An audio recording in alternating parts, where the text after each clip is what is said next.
All right, so this is Special Forces episode 4 review. And, stupid phone. Anyway, so, let's see here. So it starts off with Kenya and Beverly not getting along very well. They're having an argument. Beverly is basically being a brown noser. It's like, I want to be prepared. I want to be out there before they call us out. And Kenya's like, yeah, we need to be prepared, but that means just not dilly-dallying when they call you, not, you know, assuming you know when they're going to call you. So, God knows how long she was waiting outside while the others, before they were actually called out. I have to side with Kenya on this one. There's preparedness and then there's over preparedness. And Beverly was being overly prepared. I mean, this idea that I'm going to just stand outside with a really heavy rucksack simply because I anticipate that we're going to be called out any minute. You're just wasting energy that you're going to need later on. So, especially if you're not built the way, the athletes are. I'm not even talking Dwight Howard build. I'm just, this probably weighs, compared to her weight, it probably weighs a lot. So, why do that to yourself? You're basically giving yourself more work. So I have to agree with Kenya on this one. And so basically it's up to deciding who is the most trustworthy or the least trustworthy recruit. And most name Mooch, which, considering the way he's acting, can't say I blame him. Anyway, so the first task is first they're just running to the cars to start the task. Beverly's already falling down and crying already because, like I said, at this point I was not liking Beverly that much because because she doesn't have a lot of confidence in herself, it's like she's trying to prove something she doesn't need to prove. So I feel sorry for her, but at the same time I'm annoyed. So, they get in the cars and their first task is one guy rappels down the cliff side and the other one breaks the rope. Okay. You'd think, okay, that's not that hard. They're giving you a sight line as to, okay, this is when you start breaking. Now, Gus was the first one to go. And to be honest, I really thought that he would nail this challenge. I mean, he does big air. He does freestyle skiing. That screams that you need to be aware of your surroundings and you need to know when to do your trick. And so you need sight lines for that. So I would think that he would do perfect in this challenge, and he was late. Granted, Mooch didn't go splat, so at least that, because even though they keep threatening death, they're right there. They're not going to let anyone die. Even if this wasn't a TV show, they're not going to let anyone die. I mean, that's just, that's why they're there. To make sure nobody gets hurt unnecessarily. So, but before this happened, Mooch evens. Oh, wait, no, this happened after. Never mind. So then they even ask Gus.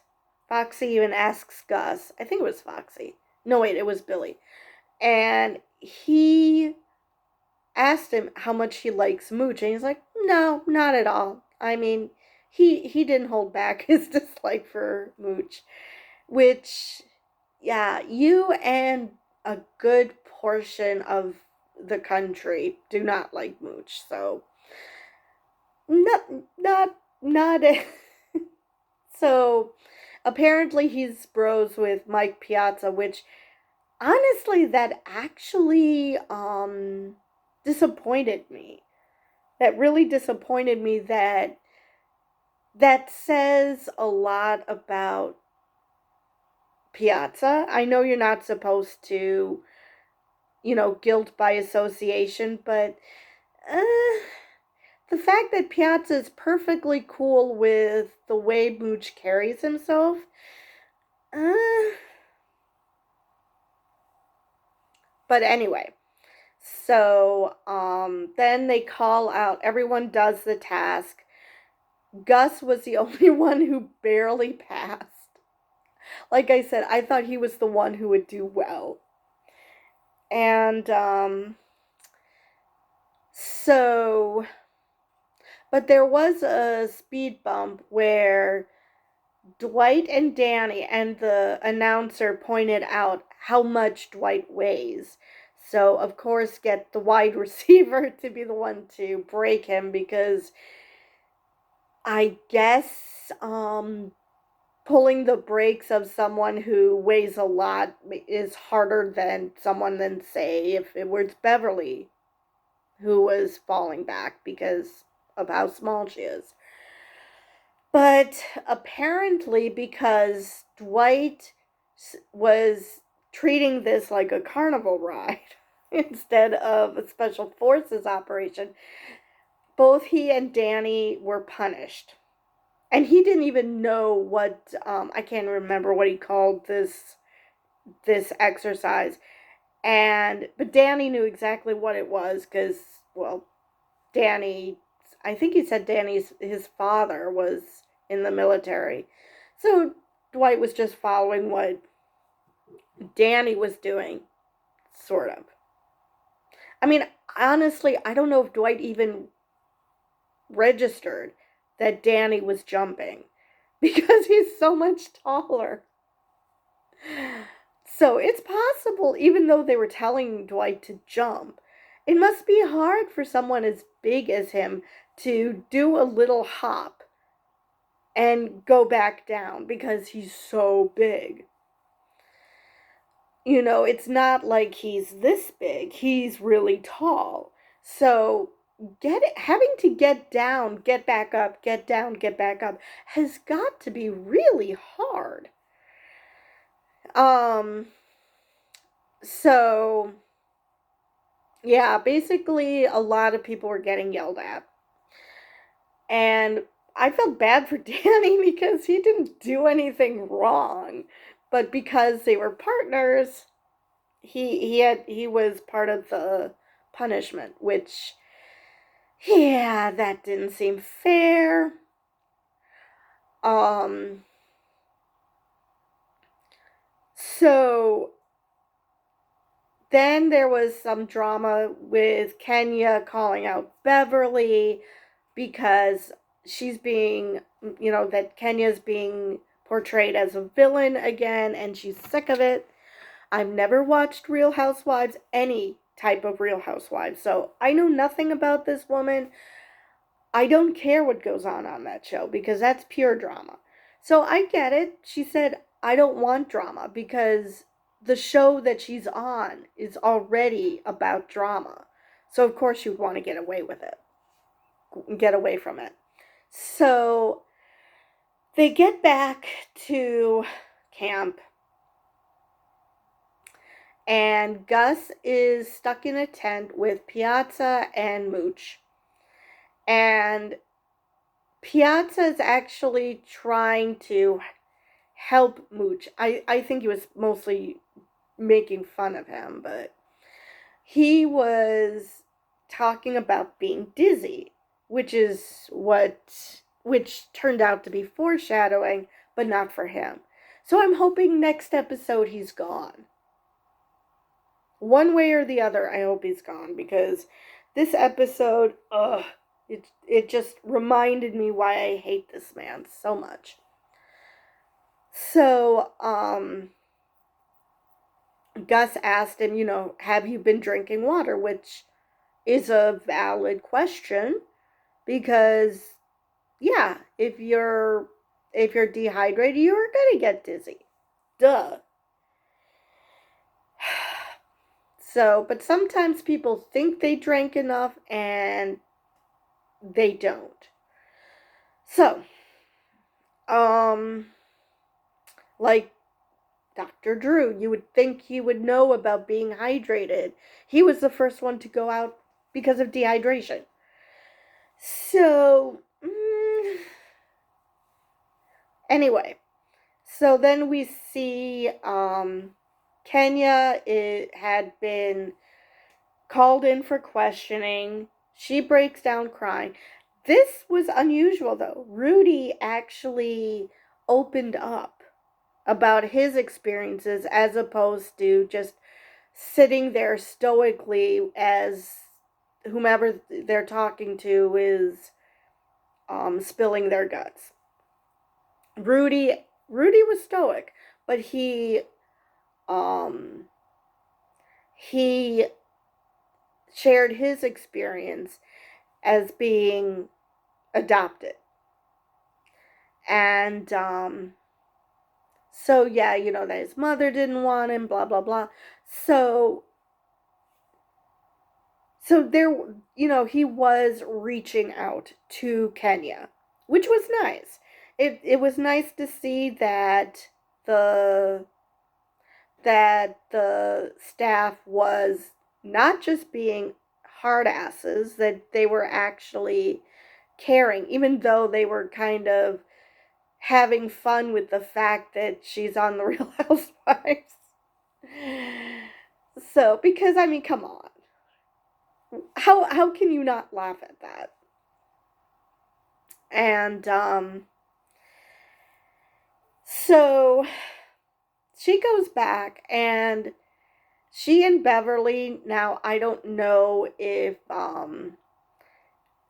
this was I wouldn't say scripted, but if this wasn't arranged, or if Kenya didn't seek out Beverly, but they talked it out. They seemed to, make up. And it's not like they never liked each other. It was more of a misunderstanding, because they are such opposite people in certain respects that they didn't understand where the other person was coming from. Which, okay, they seem to make up, and which makes what happens next all the more sad. So they get called in for another challenge, and this time they go to, and they need to help Anthony with his pack. And I don't know if it was Kenya or Beverly who, as they were running by, were like, Mooch is going to have to figure out how to do this himself. You can't keep helping him. Which, that's fair. I mean, technically, they're all supposed to be on their own, get their own shit together. But, if you're going to trust someone, you should also be willing to help them with, it seemed like getting dressed, actually. So, so they run off, and, they go to the next challenge, and, they call two leaders, Beverly and Mooch. Yes, you will never hear me calling him Anthony. He's Mooch. So then they have their, I don't know, they didn't make it clear how they picked. I don't know if it was based on who picked Beverly as least trustworthy or how, which by the way, I actually liked, I thought was very classy of Dwight, even though they thought that he was being, just being silly or whatever. I actually liked that he said that who's the least trustworthy, and he basically said me. I thought that was a nice answer. Because you can't trust other people if you can't trust yourself. So I actually like that answer. But anyway, um, so I don't know how they pick teams, and they had to push their car to a point and then carry their stuff up a hill and to a flag. Now, Mooch was basically, he was talking about how, oh, I know how to lead, blah, blah, blah, blah, blah. And he basically spent the entire time not bothering to lead because he was just trying to stay afloat. You could see that he was struggling. Beverly was struggling too. But, how the hell did she think that pushing the car was her strongest suit? I mean, no, that should be for the strongest people. Like, Gus should have not been on the side, but he should have been at the back because he's one of the stronger ones. Along with Dwight. So, yeah. Yeah, both leaders failed spectacularly. Not, I mean, everybody had issues, but they failed spectacularly. So, but Beverly suddenly was so dizzy and just couldn't continue. And Dwight tried to help her, and they, of course, yelled at Dwight again because I don't think there's going to be an episode where he's not getting yelled at. Poor guy. And, it's like, just keep going. You don't want your whole team to fail. We'll deal with Beverly. And Beverly finally came to the realization that she had to quit. Which, I mean, I felt so bad for her because she's trying so hard to prove herself when she already has. I don't know what she thought she was doing and what she would have to do to get her to the point that she believed in herself. But I did read some articles that watching this show back, she's finally gotten the hint that everybody's been telling her that, she is able to do this stuff and to stop whining that you can't because you can. And she's finally come to grips with that. But so she had to pull out. So it was Dwight, Kenya, and Danny. So Kenya was, now granted Kenya was suffering, don't get me wrong, but she did win the lottery because it was Beverly who went out. It still sucked that she went out, but at least it was the quote weakest because Dwight and Danny, of course they're strong.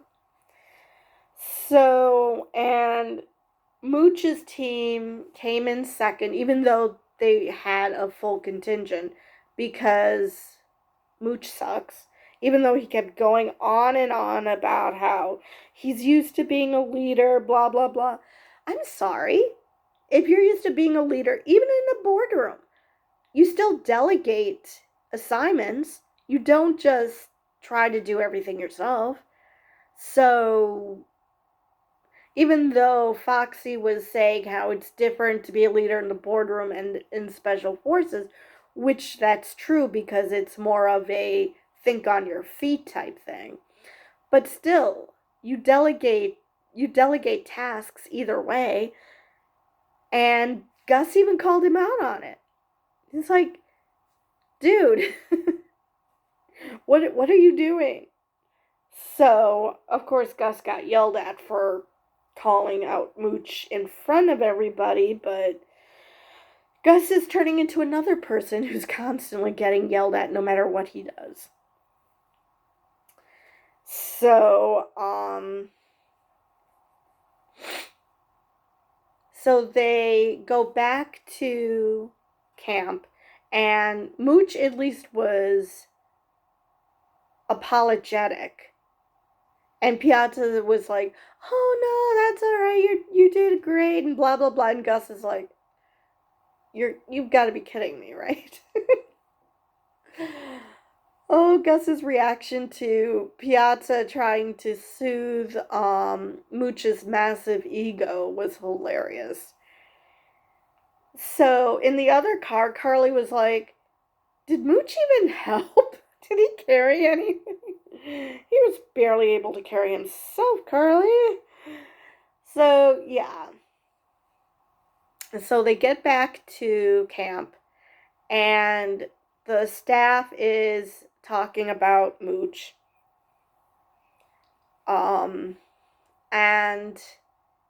basically laughing already, which can't say I blame them. And so they call him in, and so they ask Mooch about himself. Now, Mooch took it as like a fucking job interview and talking about, his background and how he raised money for Obama. He made it sound like he single-handedly got him fucking elected, which was very annoying. That's just seriously, without probably realizing it, that's actually making Obama look bad, because Obama did just fine by himself. I mean, yeah, great that you fundraise, but you're not the reason he won the Senate seat. So, ugh. And yes, I lived in Illinois at this time. I voted for him as senator. So, yes, I'm well aware. But, so Remy and Billy are just looking at each other and laughing because they're like, this is so not what we meant. So they tried again. Still didn't quite work. And finally, they just flat out said, "Why are you here?"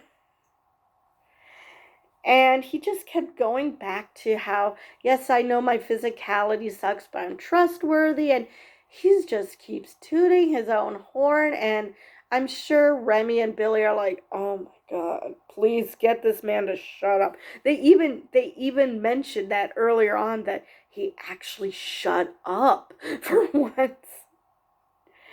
Yeah, I'm sure he talks about himself in his sleep. I would not doubt this. I mean, he's such a narcissist. That's probably why he and Trump didn't get along and he got fired after 11 days. Not because of anything that Trump was doing per se, but the fact that they're both have such massive fucking egos. But anyway, so he basically threatened them to call him, and they're like, we might call you, we might take you up on that. So, which I didn't think that they would do in this show, that they would finally say, "Okay, we've had enough of you." But because he was dizzy earlier, I'm thinking that he is going to be the one to leave in next week's episode. So he goes back, and they end the episode with them going through Beverly's things. Now, I don't know if she was planning on coming back for them, or she said, no, just let them have those things, or because I don't know what the time difference is between when Beverly left, because I'm sure they took her to the hospital to make sure she's okay, or at least the medic tent, and when this was happening. So hopefully the fact that they're taking her peppermint, um, that she's aware of it, that she isn't watching this back and it's like, oh, that's what happened to her. Hopefully that isn't what happened. So that's their homage to Beverly. That whenever someone takes a peppermint, they'll think of Beverly. So they showed scenes from next episode because Kenya and Carly cannot believe that things could get any worse. And they should know better than to say that. So now we're in what basically is a war situation. I'm just thinking, this is probably what Secretary Pete went through. Because he even called himself his platoon's Uber when he was in Afghanistan. So basically, they're getting a taste of what that was like because they're being fired upon, they're being bombed while driving. So I don't know if each one got a chance to drive or how this was working, but we'll find out next week. And it looks like Danny is getting fed up because I think it was Danny who was about to take off his armband. And Hannah's like, no, don't do that. I think that was Danny. And so, yeah, we'll have to see. These are notorious um, for I wouldn't say lying exactly, but misconstruing what actually happens. So it's possible he was thinking about it and Hannah convinces him not to. Because you do actually hear the Velcro being ripped off. So I'm hoping not. Because I can't imagine that Bill Belichick was less of a hard ass than these guys. So yes, for those who don't know, he is a Super Bowl champion with the New England Patriots, and I call them cheaters. And Bill Belichick, I call Bill Belichick. And for those who know about their history, know why I'm not going to go into that tangent. But so yeah, we still haven't gotten to the Gus being set on fire and being literally flaming yet. So I really wonder when that's going to happen because we're almost halfway through the episodes. So, because next week is day 5. So, let me see if I missed anyone getting yelled at.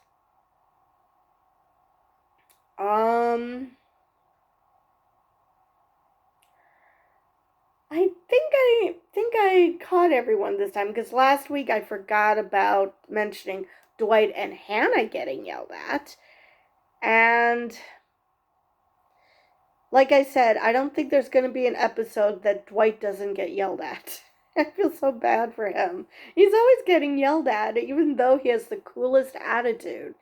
You know, because yes, you have to take things seriously, but at the same time, if you're, a hard ass constantly and never having any fun, you're going to burn out. So, I like his attitude. I really do. And then of course, dear sweet Hannah, who when she's nervous is smiling. And if I was similarly afflicted to like that, I would probably be laughing my ass off once I got yelled at because it would just continue. But so yeah, Dwight got yelled at again last week, and also Hannah got yelled at. Only she was able to wipe the smile off her face, but I think I'm caught up now. Like I said, I feel sorry for Dwight. I feel sorry for Gus. They can't do anything right with these guys. Um, so yeah, with that, I will see you guys next time.